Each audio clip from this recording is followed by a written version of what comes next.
আসসালামু আলাইকুম রহমতুল্লাহ। স্বাগতম জানাচ্ছি অনার্স গাইড বিডি চ্যানেলে। আশা করি সবাই ভালো আছেন। আজকের ভিডিওটি হচ্ছে ইন্ট্রোডাকশন টু পলিটিক্যাল সায়েন্স বিষয় শিক্ষার্থীদের জন্য খুবই গুরুত্বপূর্ণ। আজকের ভিডিওতে আমি ইন্ট্রোডাকশন টু পলিটিক্যাল সায়েন্সের পার্ট 1 নিয়ে আলোচনা করব। এই পার্ট 1-এ রয়েছে মোট 3টি অধ্যায়, প্রথম অধ্যায় এবং দ্বিতীয় অধ্যায় এবং তৃতীয় অধ্যায়। আমি প্রতিটি অধ্যায়ের শুরুতে প্রথমে দেখিয়ে দেব এই অধ্যায়ে কোন কোন বিষয় রয়েছে, এরপর গুরুত্বপূর্ণ বিষয়গুলো সহজ ভাষায় বুঝিয়ে দেওয়া হবে। তাই ভিডিওটি না টেনে শেষ পর্যন্ত দেখুন। প্রথমে আমরা শুরু করছি প্রথম অধ্যায় নিয়ে, রাষ্ট্রবিজ্ঞান পরিচিতি, পরিধি ও রাষ্ট্রের উৎপত্তি।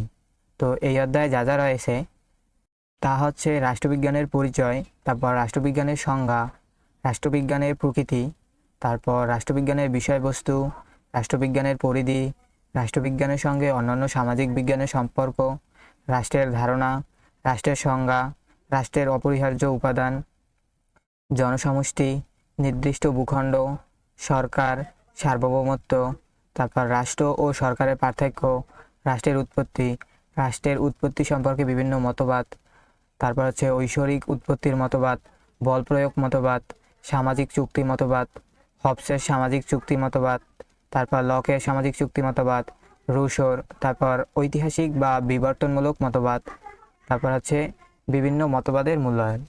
তো রাষ্ট্রবিজ্ঞানের পরিচয়। তো রাষ্ট্রবিজ্ঞান হলো একটি সামাজিক বিজ্ঞান, যা হচ্ছে রাষ্ট্র, সরকার, রাজনৈতিক প্রতিষ্ঠান, রাজনৈতিক কার্যক্রম এবং জনগণের রাজনৈতিক আচরণ সম্পর্কে রাষ্ট্রবিজ্ঞানে আলোচনা করা হয়। সহজ ভাষায় হচ্ছে রাষ্ট্র কী, তারপর সরকার কিভাবে পরিচালিত হয়, রাষ্ট্রের ক্ষমতা কোথায়, জনগণের অধিকার কী এবং রাষ্ট্র কিভাবে সৃষ্টি হয়েছে, এই সব বিষয়ে রাষ্ট্রবিজ্ঞানে পড়ানো হয়। তো রাষ্ট্রবিজ্ঞান হলো রাষ্ট্র, সরকার, তারপর রাজনৈতিক প্রতিষ্ঠান ও রাজনৈতিক কার্যাবলী সম্পর্কে বিজ্ঞানভিত্তিক আলোচনা। তারপর রাষ্ট্রবিজ্ঞানের সংজ্ঞা হচ্ছে, রাষ্ট্রবিজ্ঞানের সংজ্ঞা বিভিন্ন রাষ্ট্রবিজ্ঞানী বিভিন্নভাবে দিয়েছেন। তো গেটেল হচ্ছে দিয়েছে যে রাষ্ট্রবিজ্ঞান রাষ্ট্রের অতীত, বর্তমান ও ভবিষ্যৎ নিয়ে আলোচনা করে। তারপর গার্নার দিছে হচ্ছে রাষ্ট্রবিজ্ঞানের মূল বিষয় হলো রাষ্ট্র।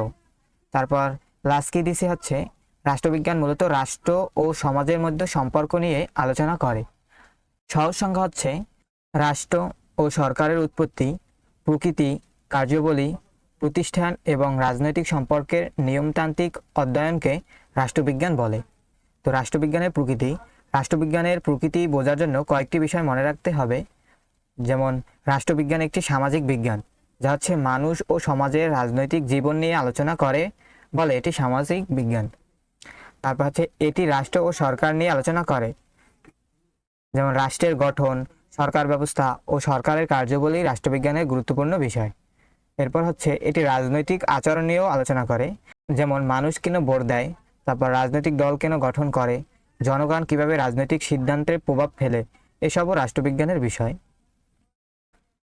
দেন হচ্ছে এটি পরিবর্তনশীল, সমাজ ও রাজনীতির পরিবর্তনের সঙ্গে রাষ্ট্রবিজ্ঞানের বিষয়বস্তুও পরিবর্তিত হচ্ছে। তো রাষ্ট্রবিজ্ঞানের প্রধান বিষয়গুলো হলো রাষ্ট্র, সরকার, সংবিধান, আইন, শাসন বিভাগ, তারপর বিচার বিভাগ, রাজনৈতিক দল, চাপ সৃষ্টিকারী গোষ্ঠী, জনমত, রাজনৈতিক আচরণ, ক্ষমতা, কর্তৃত্ব, সার্বভৌমত্ব, আন্তর্জাতিক সম্পর্ক। রাষ্ট্রবিজ্ঞানের পরিধি বলতে রাষ্ট্রবিজ্ঞানের যেসব বিষয়ে আলোচনা করা হয় সেগুলোর বিস্তৃত ক্ষেত্রকে বোঝায়। তো রাষ্ট্রবিজ্ঞানের পরিধির মধ্যে রয়েছে রাষ্ট্রের অধ্যয়ন। তো এই রাষ্ট্রের অধ্যয়ন হচ্ছে রাষ্ট্রের সংজ্ঞা, উৎপত্তি, প্রকৃতি, উদ্দেশ্য ও কার্যাবলী। তারপর হচ্ছে সরকারের অধ্যয়ন, সরকারের বিভিন্ন রূপ এবং সরকারের বিভিন্ন অঙ্গ। তারপর সংবিধানের অধ্যয়ন, সংবিধানের প্রকৃতি, বৈশিষ্ট্য ও শ্রেণীবিভাগ। তারপর হচ্ছে রাজনৈতিক প্রতিষ্ঠানের অধ্যয়ন, আইনসভা, নির্বাহী ও বিচার বিভাগ। দেন হচ্ছে রাজনৈতিক দলের অধ্যয়ন, রাজনৈতিক দলের গঠন, উদ্দেশ্য ও ভূমিকা। তারপর হচ্ছে জনমতের অধ্যয়ন, তো জনমতের সৃষ্টি, বৈশিষ্ট্য ও গুরুত্ব। তারপর হচ্ছে রাজনৈতিক আচরণের অধ্যয়ন, তো ভোটদান, রাজনৈতিক অংশগ্রহণ ও রাজনৈতিক মনোভাব। তো তারপর রাষ্ট্র কি?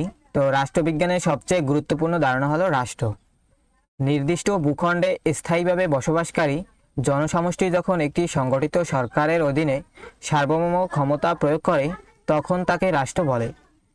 তো জনসমষ্টি প্লাস নির্দিষ্ট ভূখণ্ড প্লাস সরকার প্লাস সার্বভৌমত্ব সমান হচ্ছে রাষ্ট্র। তারপর হচ্ছে রাষ্ট্রের অপরিহার্য উপাদান। রাষ্ট্র গঠনের জন্য 4টি অপরিহার্য উপাদান প্রয়োজন, যা হচ্ছে জনসমষ্টি, তারপর নির্দিষ্ট ভূখণ্ড, তারপর সরকার, তারপর সার্বভৌমত্ব। এই 4টি যে কোনো একটি না থাকলে কিন্তু পূর্ণাঙ্গ রাষ্ট্র গঠিত হয় না। তো তারপর হচ্ছে জনসমষ্টি কি? জনসমষ্টি হচ্ছে যে রাষ্ট্রের প্রধান উপাদান হলো জনসমষ্টি। কোনো নির্দিষ্ট ভূখণ্ডে বসবাসকারী জনগোষ্ঠী ছাড়া রাষ্ট্র কল্পনা করা যায় না। গুরুত্বপূর্ণ কথা হচ্ছে যে রাষ্ট্রের জন্য কতজন মানুষ থাকতে হবে এটি কোনো নির্দিষ্ট কোনো সংখ্যা নেই। তারপর হচ্ছে নির্দিষ্ট ভূখণ্ড হচ্ছে রাষ্ট্রের একটি নির্দিষ্ট ভৌগোলিক এলাকা থাকতে হয়। এর মধ্যে সাধারণত থাকে হচ্ছে স্থলভাগ, তারপর জলভাগ, তারপর আকাশসীমা। উদাহরণ হচ্ছে বাংলাদেশের একটি নির্দিষ্ট ভৌগোলিক সীমানা রয়েছে। তারপর হচ্ছে সরকার। সরকার হচ্ছে রাষ্ট্র পরিচালনার জন্য সরকার প্রয়োজন। সরকার রাষ্ট্রের প্রশাসন পরিচালনা করে, আইন তৈরি করে এবং রাষ্ট্রের বিভিন্ন কার্যক্রম পরিচালনা করে। সরকারের প্রধান অঙ্গ হচ্ছে আইন বিভাগ, শাসন বিভাগ, তারপর বিচার বিভাগ। সার্বভৌমত্ব। সার্বভৌমত্ব হচ্ছে রাষ্ট্রের সর্বোচ্চ ও চূড়ান্ত ক্ষমতাকে সার্বভৌমত্ব বলে। রাষ্ট্রের অভ্যন্তরের অন্য কোনো শক্তি রাষ্ট্রের চেয়ে বড় নয় এবং বাইরের কোনো রাষ্ট্রের অধীনেও রাষ্ট্র থাকবে না, এটি সার্বভৌমত্বের মূল ধারণা। সহজভাবে হচ্ছে রাষ্ট্রের সর্বোচ্চ ক্ষমতা হচ্ছে সার্বভৌমত্ব। তারপর রাষ্ট্র ও সরকারের পার্থক্য হচ্ছে রাষ্ট্র হচ্ছে রাষ্ট্র স্থায়ী আর সরকার হচ্ছে পরিবর্তনশীল। তারপর রাষ্ট্রের 4টি উপাদান রয়েছে, সরকার রাষ্ট্রের একটি উপাদান। তারপর রাষ্ট্রের পরিধি ব্যাপক আর সরকারের পরিধি তুলনামূলক সংকীর্ণ। তারপর রাষ্ট্রের সদস্য হলো নাগরিক। সরকার পরিচালনা করে শাসক কর্মকর্তারা।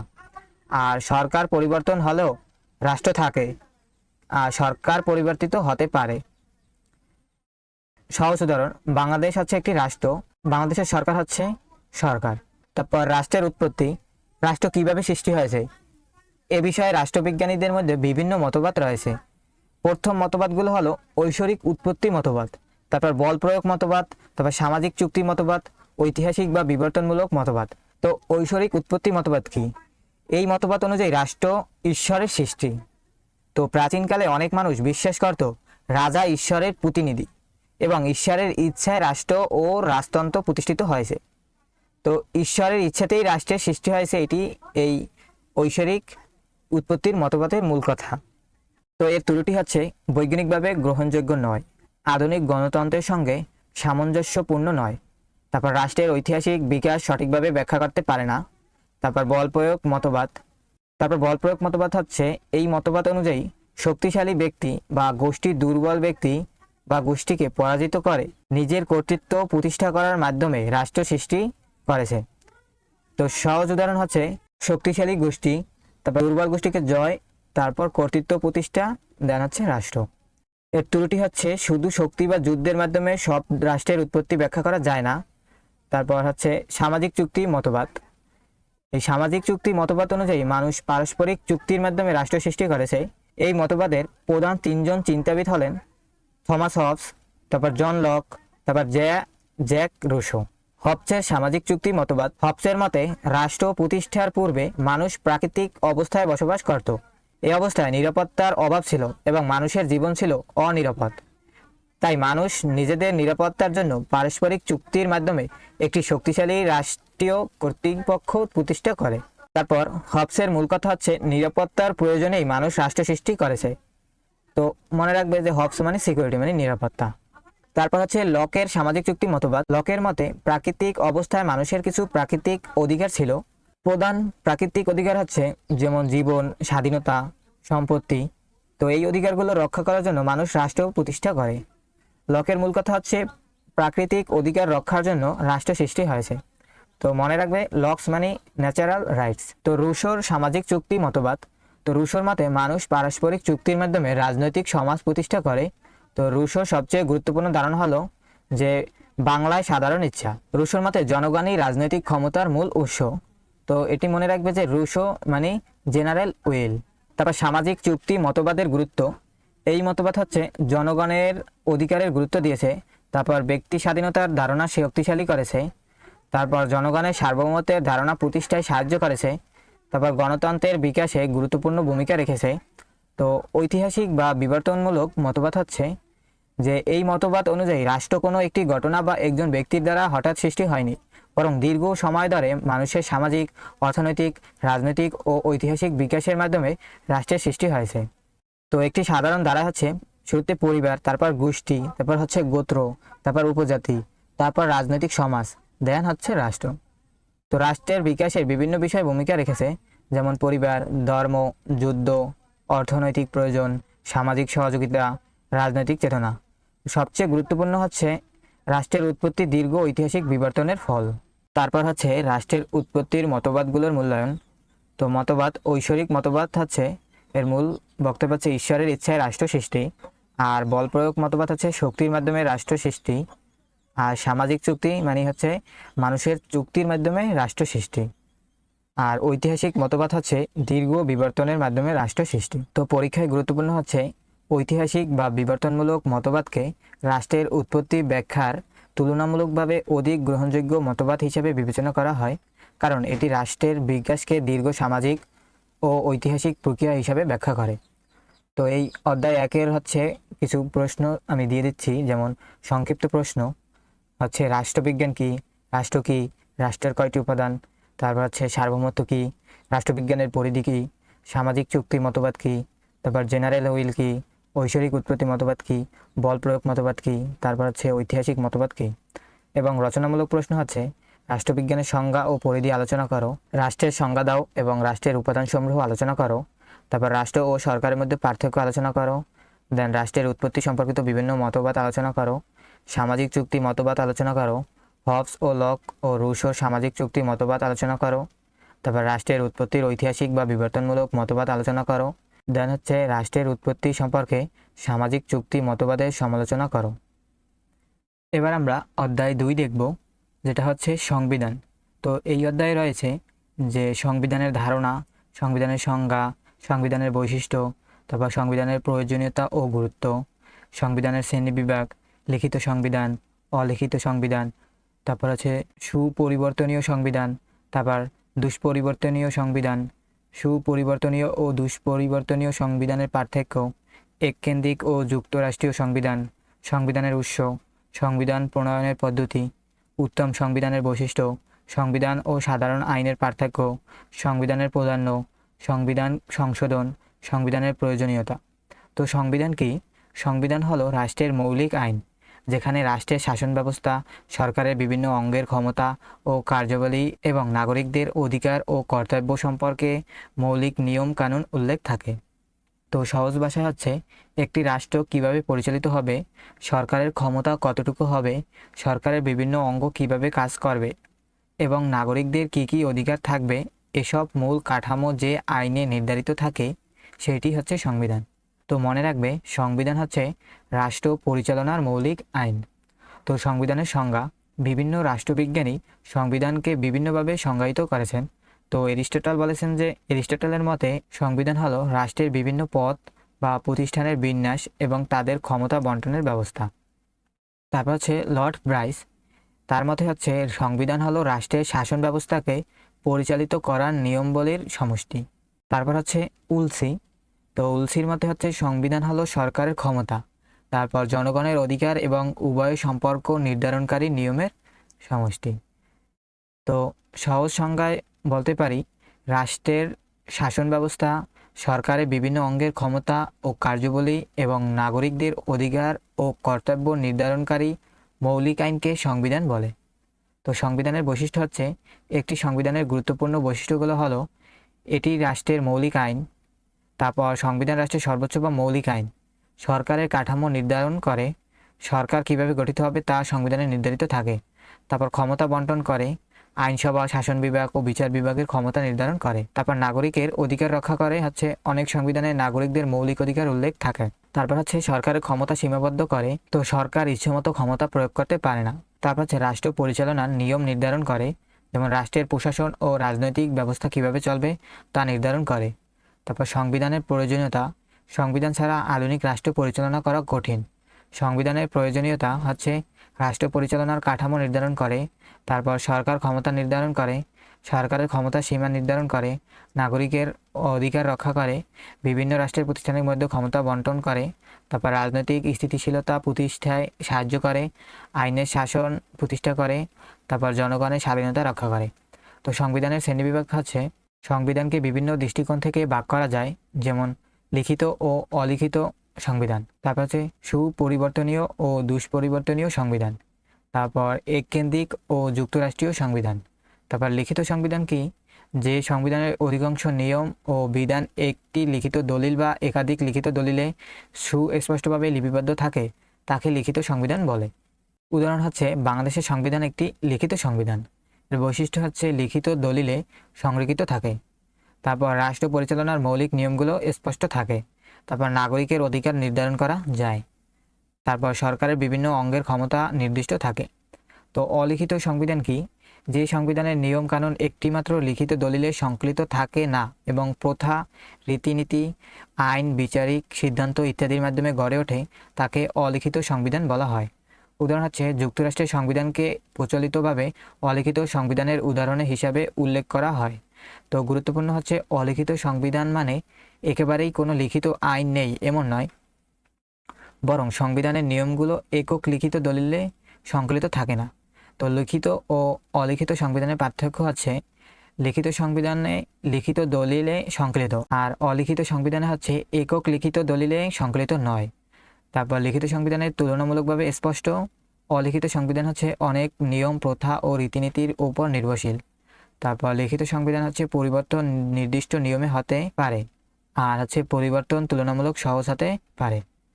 তো উদাহরণ হচ্ছে লিখিত সংবিধান হচ্ছে বাংলাদেশ, আর অলিখিত সংবিধান হচ্ছে যুক্তরাজ্য। তারপর হচ্ছে সুপরিবর্তনীয় সংবিধান। যে সংবিধান সাধারণ আইন পরিবর্তনের মতো সহজ পদ্ধতিতে পরিবর্তন করা যায় তাকে সুপরিবর্তনীয় সংবিধান বলে। এর বৈশিষ্ট্য হচ্ছে সহজে পরিবর্তন করা যায়, সময়ের পরিবর্তনের সঙ্গে সহজে মানিয়ে নিতে পারে। তারপর হচ্ছে সাধারণ আইন ও সংবিধান সংশোধনের পদ্ধতির মধ্যেও বেশি পার্থক্য থাকে না। তারপর হচ্ছে দুষ্পরিবর্তনীয় সংবিধান। যে সংবিধান পরিবর্তনের জন্য বিশেষ ও তুলনামূলক কঠিন পদ্ধতি অনুসরণ করতে হয় তাকে দুষ্পরিবর্তনীয় সংবিধান বলে। এর বৈশিষ্ট্য হচ্ছে সহজে পরিবর্তন করা যায় না, বিশেষ পদ্ধতি প্রয়োজন, সংবিধানের স্থায়িত্ব বেশি, মৌলিক কাঠামো সহজে পরিবর্তিত করা যায় না। তো সুপরিবর্তনীয় ও দুষ্পরিবর্তনীয় সংবিধানের পার্থক্য হচ্ছে সুপরিবর্তনীয় সংবিধানে সহজে পরিবর্তন করা যায়, আর দুষ্পরিবর্তনীয় হচ্ছে সহজে পরিবর্তন করা যায় না। তারপর সুপরিবর্তনীয়তে হচ্ছে সংশোধন পদ্ধতি সহজ, আর দুষ্পরিবর্তনীয়তে হচ্ছে সংশোধন পদ্ধতি কঠিন। সুপরিবর্তনীয়তে হচ্ছে পরিবর্তনের সঙ্গে দ্রুত মানিয়ে নেওয়া, আর দুষ্পরিবর্তনীয়তে হচ্ছে স্থায়িত্ব বেশি। সুপরিবর্তনীয়তে হচ্ছে সংবিধান পরিবর্তনের কম বাধা, আর দুষ্পরিবর্তনীয়তে হচ্ছে সংবিধান পরিবর্তনে বেশি বাধা। তারপর হচ্ছে এককেন্দ্রিক সংবিধান।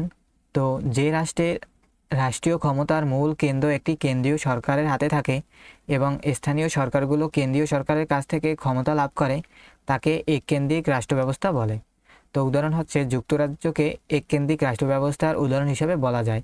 যেমন যুক্তরাষ্ট্রীয় সংবিধান হচ্ছে যে রাষ্ট্র ব্যবস্থায় কেন্দ্রীয় সরকার ও অঙ্গরাজ্য প্রাদেশিক সরকারের মধ্যে সংবিধানের মাধ্যমে ক্ষমতা ভাগ করে দেওয়া হয় তাকে যুক্তরাষ্ট্রীয় ব্যবস্থা বলে। উদাহরণ হচ্ছে যুক্তরাষ্ট্র, ইউএসএ একটি ফেডারেল রাষ্ট্রের উদাহরণ। তারপর সংবিধানের উৎস। সংবিধান বিভিন্ন উৎস থেকে গড়ে উঠতে পারে। এর প্রধান উৎস আছে প্রথা ও রীতিনীতি, তারপর আইনসভা প্রণীত আইন, বিচারিক সিদ্ধান্ত, ঐতিহাসিক দলিল, রাজনৈতিক ঐতিহ্য, সংবিধান প্রণয়নকারী সভার সিদ্ধান্ত, রাজনৈতিক চুক্তি। তারপর সংবিধান প্রণয়নের পদ্ধতি। সংবিধান বিভিন্নভাবে প্রণীত হতে পারে। প্রধান পদ্ধতি হচ্ছে রাজা বা শাসকের মাধ্যমে কোনো শাসক জনগণকে সংবিধান প্রদান করতে পারেন। তারপর গণপরিষদের মাধ্যমে জনগণের প্রতিনিধিদের নিয়ে গঠিত গণপরিষদ সংবিধান প্রণয়ন করতে পারে। তারপর আইনসভার মাধ্যমে আইনসভাও সংবিধান প্রণয়নে ভূমিকা রাখতে পারে। তারপর হচ্ছে গণভোটের মাধ্যমে জনগণের সরাসরি ভোটের মাধ্যমে সংবিধান অনুমোদিত হতে পারে। তারপর উত্তম সংবিধানের বৈশিষ্ট্য।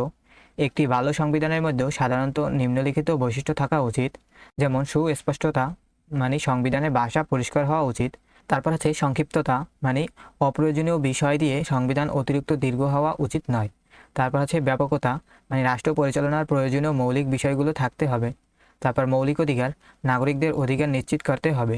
তারপর স্বাধীন বিচার বিভাগ, ন্যায় বিচার নিশ্চিত করার জন্য বিচার বিভাগের স্বাধীনতা থাকা প্রয়োজন।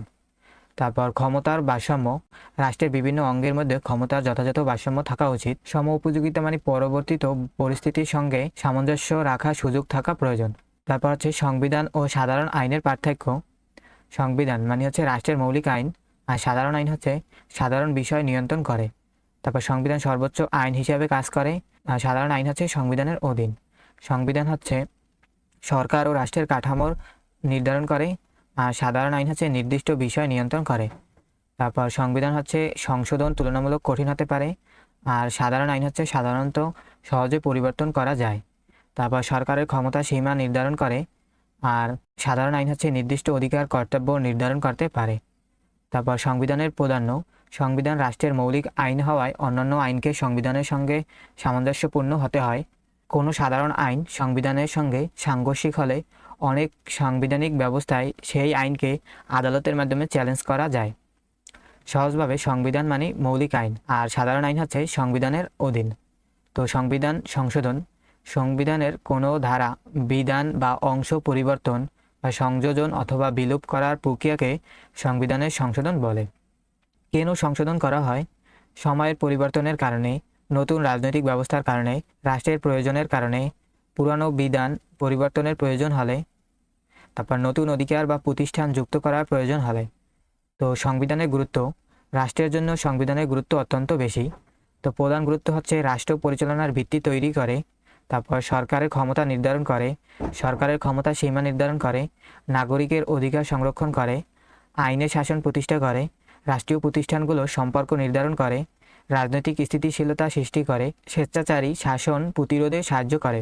অধ্যায় 2 প্রশ্ন সাজেশনগুলো হচ্ছে সংক্ষিপ্ত প্রশ্ন, যা থাকছে হচ্ছে সংবিধান কি, সংবিধানের সংজ্ঞা দাও, লিখিত সংবিধান কি, অলিখিত সংবিধান কি, তারপর সুপরিবর্তনীয় সংবিধান কি, দুষ্পরিবর্তনীয় সংবিধান কি, সংবিধান সংশোধন কি, তারপর যুক্তরাষ্ট্রীয় সংবিধান কি, তারপর এককেন্দ্রিক সংবিধান কি, আর হচ্ছে উত্তম সংবিধানের 2টি বৈশিষ্ট্য লেখো।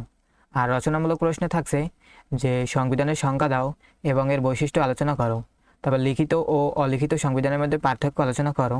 তারপর হচ্ছে সুপরিবর্তনীয় ও দুষ্পরিবর্তনীয় সংবিধানের তুলনামূলক আলোচনা করো।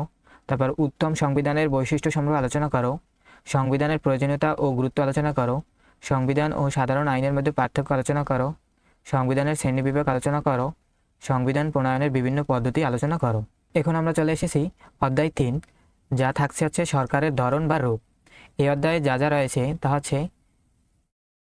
সরকারের ধারণা, সরকারের সংজ্ঞা, সরকারের শ্রেণীবিভাগ, সরকারের ধরন নির্ধারণের ভিত্তি, গণতান্ত্রিক সরকার, প্রত্যক্ষ গণতন্ত্র, পরোক্ষ বা প্রতিনিধিত্বমূলক গণতন্ত্র, সংসদীয় সরকার, রাষ্ট্রপতি শাসিত সরকার, সংসদীয় ও রাষ্ট্রপতি শাসিত সরকারের পার্থক্য, একনায়কতান্ত্রিক সরকার, তারপর এককেন্দ্রিক সরকার, তারপর যুক্তরাষ্ট্রের সরকার, তারপর এককেন্দ্রিক ও যুক্তরাষ্ট্রীয় সরকারের পার্থক্য, তারপর রাজতান্ত্রিক সরকার, তারপর সীমিত বা সাংবিধানিক রাজতন্ত্র, তারপর স্বৈরতান্ত্রিক নিরঙ্কুশ রাজতন্ত্র, প্রজাতান্ত্রিক সরকার, তারপর গণতন্ত্র ও একনায়কতন্ত্রের পার্থক্য, তারপর বিভিন্ন সরকার ব্যবস্থার সুবিধা ও অসুবিধা। তো তারপর হচ্ছে সরকার কি।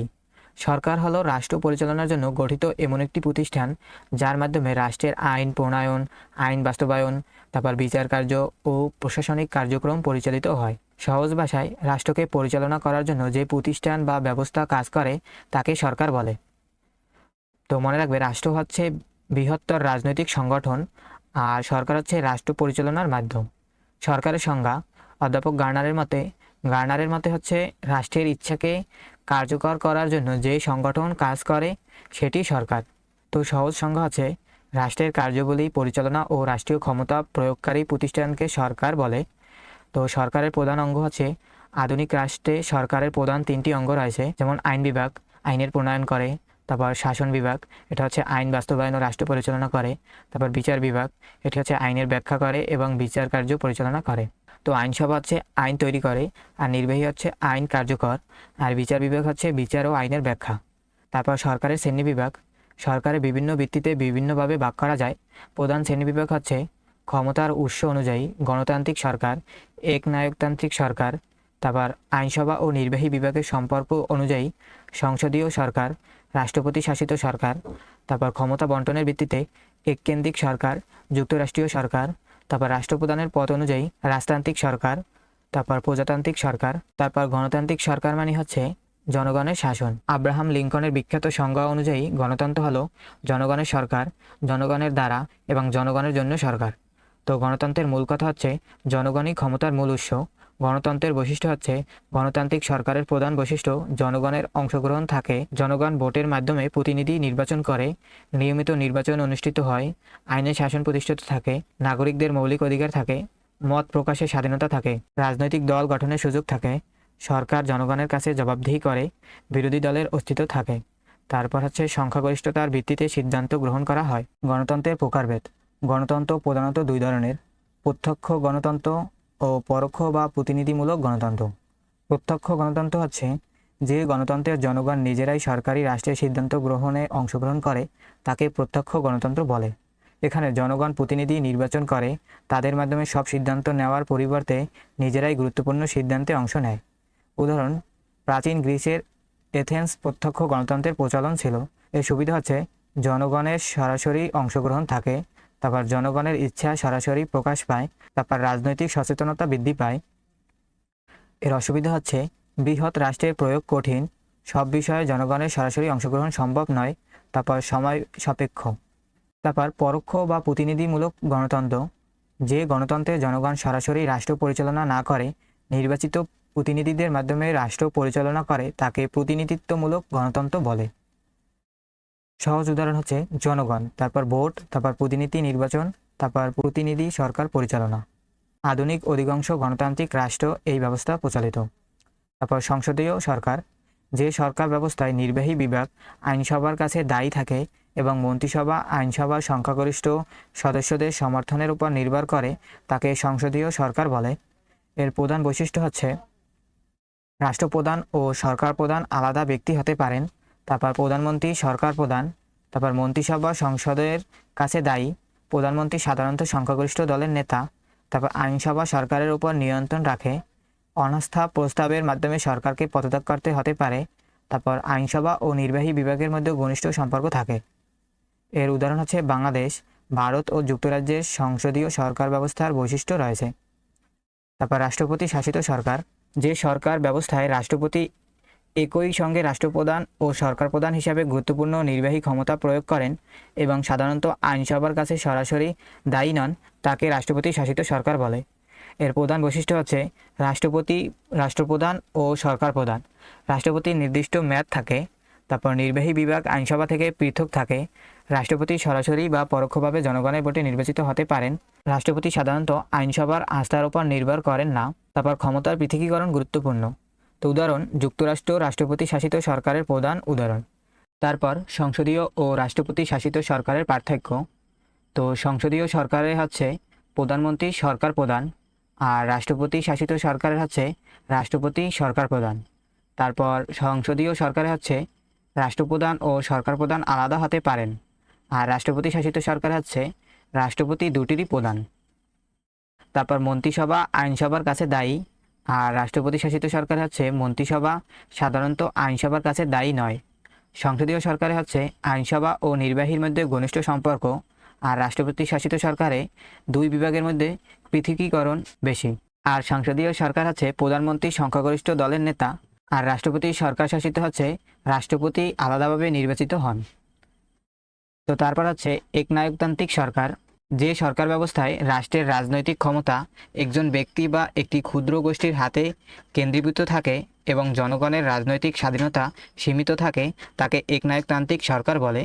এর বৈশিষ্ট্য হচ্ছে ক্ষমতা একজন বা অল্প কয়েকজনের হাতে, তারপর বিরোধী মত দমন করা হতে পারে, তারপর রাজনৈতিক স্বাধীনতা সীমিত, তারপর সরকারের প্রতি জনগণের জবাবদিহি কম, তারপর নির্বাচন থাকলেও তা প্রকৃত প্রতিযোগিতামূলক নাও হতে পারে, তারপর সংবাদ ও মত প্রকাশের স্বাধীনতা সীমিত হতে পারে।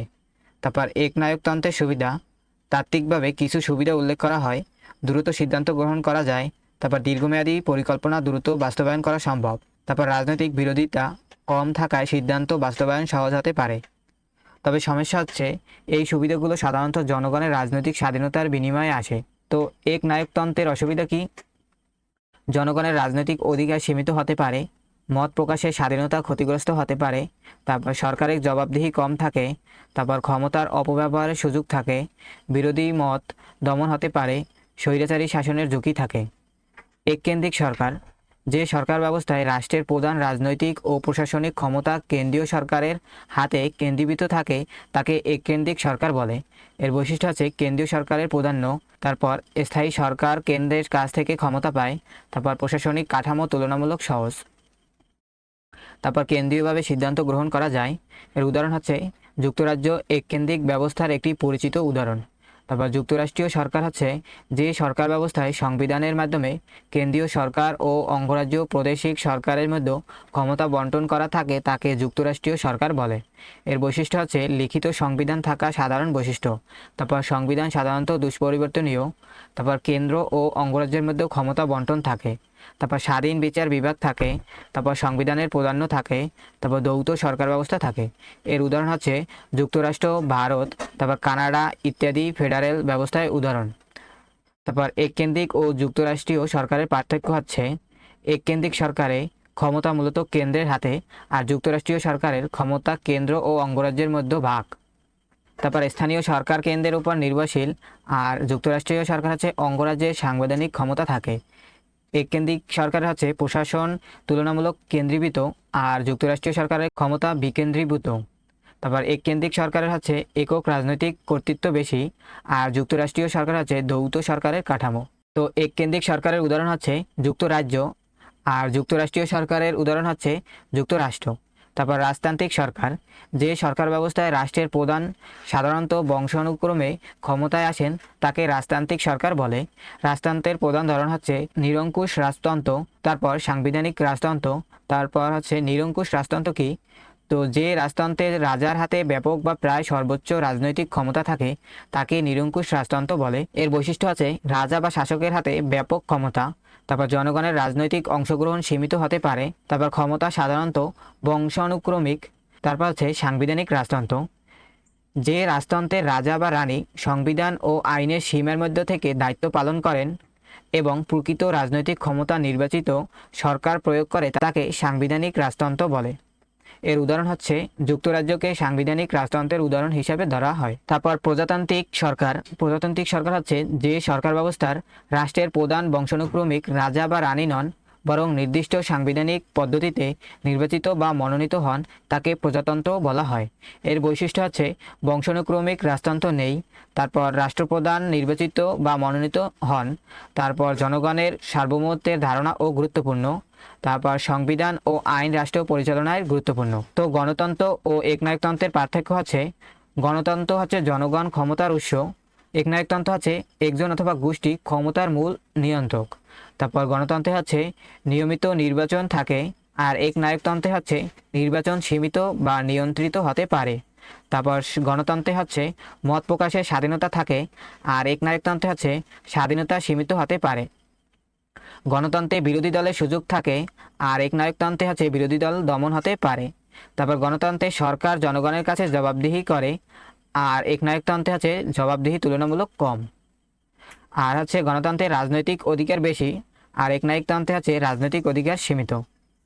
তো অধ্যায় 3-এর প্রশ্নের সাজেশন, এর সংক্ষিপ্ত প্রশ্ন হচ্ছে সরকার কি, তারপর সরকারের প্রধান অঙ্গ কয়টি, তারপর গণতন্ত্র কি, প্রত্যক্ষ গণতন্ত্র কি, পরোক্ষ গণতন্ত্র কি, দেন হচ্ছে সংসদীয় সরকার কি, রাষ্ট্রপতি শাসিত সরকার কি, একনায়কতন্ত্র কি, এককেন্দ্রিক সরকার কি, তারপর হচ্ছে যুক্তরাষ্ট্রীয় সরকার কি, রাজতন্ত্র কি, সাংবিধানিক রাজতন্ত্র কি, আর হচ্ছে প্রজাতন্ত্র কি। আর রচনামূলক প্রশ্ন হচ্ছে সরকারের সংজ্ঞা দাও এবং সরকারের বিভিন্ন শ্রেণীবিভাগ আলোচনা করো, তারপর গণতন্ত্রের সংজ্ঞা দাও এবং এর বৈশিষ্ট্য আলোচনা করো, তারপর প্রত্যক্ষ ও পরোক্ষ গণতন্ত্রের মধ্যে পার্থক্য আলোচনা করো, তারপর সংসদীয় ও রাষ্ট্রপতি শাসিত সরকারের তুলনামূলক আলোচনা করো, তারপর এককেন্দ্রিক ও যুক্তরাষ্ট্রীয় সরকারের মধ্যে পার্থক্য আলোচনা করো, তারপর গণতান্ত্রিক ও একনায়কতান্ত্রিক সরকারের মধ্যে পার্থক্য আলোচনা করো, জানাচ্ছে রাজতন্ত্র ও প্রজাতন্ত্রের তুলনামূলক আলোচনা করো, তারপর সাংবিধানিক রাজতন্ত্র কি এর বৈশিষ্ট্য আলোচনা করো, এরপর হচ্ছে যুক্তরাষ্ট্রীয় সরকারের বৈশিষ্ট্য আলোচনা করো, তারপর সংসদীয় সরকারের বৈশিষ্ট্য ও কার্যকারিতা আলোচনা করো। তো এই ছিল পলিটিক্যাল সায়েন্সের কমপ্লিট নোটের পার্ট 1। আজকের পার্ট অনে আমরা পড়লাম অধ্যায় 1 এবং অধ্যায় 2 এবং অধ্যায় 3। যারা পার্ট অনের পিডিএফ নোট চান তারা এই ভিডিও ডিসক্রিপশন বক্স থেকে পিডিএফটি ডাউনলোড করে নিতে পারেন। আর যারা পার্ট 2 অর্থাৎ চতুর্থ থেকে সপ্তম অধ্যায় নিয়ে ভিডিওটি দেখতে চান তারা অবশ্যই পরবর্তী ভিডিওটি দেখবেন। ভিডিওটি যদি ভালো লাগে তাহলে অবশ্যই একটি লাইক দিন এবং বন্ধুদের সঙ্গে শেয়ার করে আমার অনার্স গাইড বিডি চ্যানেলটি সাবস্ক্রাইব করে পাশে থাকা বেল আইকনটি অন করে রাখুন। সবাইকে ধন্যবাদ। আল্লাহ হাফেজ।